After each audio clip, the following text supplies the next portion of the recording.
In the wake of the recent floods, landslides, and displacement in Sri Lanka, many individuals, children, families, elders, and even aid workers themselves are not only facing material loss but nervous system shock.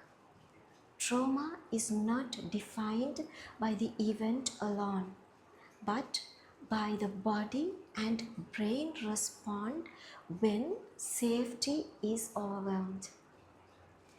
Before we begin, let me ask you few simple questions. In the past days or weeks, when you work with people who are affected by natural disasters, have you noticed people who seem restless, angry, or easily irritated? Have you met adults or children who cannot sit still or argue over small things or repeatedly ask the same questions? Have you seen others who are very quiet, withdrawn, slow to respond, or who appear to have given up? Have you noticed people who seem unmotivated, careless, or not cooperating even when the help is available? What you are seeing is very real and very common after a disaster like the one we have experienced in Sri Lanka.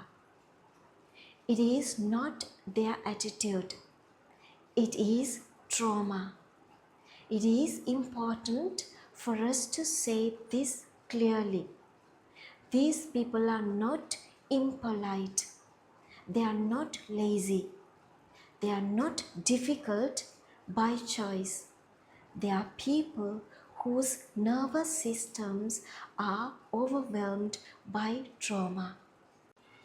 After floods, landslides, displacement, loss of life, and loss of home, the body and brain shift into a survival mode.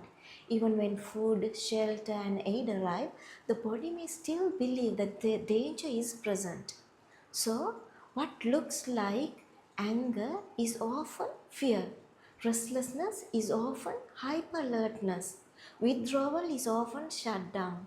Not listening is often a brain under stress. If I explain why trauma looks like this is when a person experiences overwhelming threat, the thinking brain, the prefrontal cortex, becomes less active. The survival brain, the amygdala, takes control. The body prepares to fight, flee, or freeze. This is not a conscious choice. It is an automatic biological response. That is why telling someone to be calm, be patient, or cooperate often does not work because the body does not yet feel safe. There are two common trauma responses if I explain it furthermore. One is hyperarousal, too much of energy. You may see people with agitation, anger, panic, constant movement, talking too fast, irritability in queues, children running around or fighting. This means the body is still in fight or flight mode. The second one is hypoarousal, too little energy. You may see silence, blank staring, low motivation, fatigue, slow responses, and emotional numbness. People staying in bed or isolated. This means the body has gone into freeze or shutdown mode. Both are normal trauma responses to an abnormal situation. Why do we have to know about trauma and its responses? Because when we understand trauma, we stop taking reactions personally.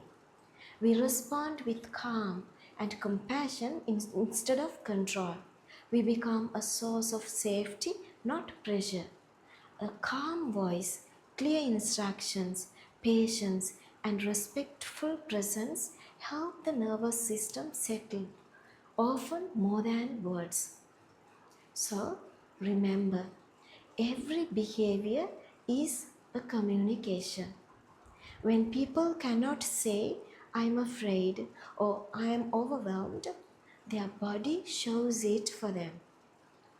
And when aid workers respond with understanding, the healing process begins even in the middle of crisis.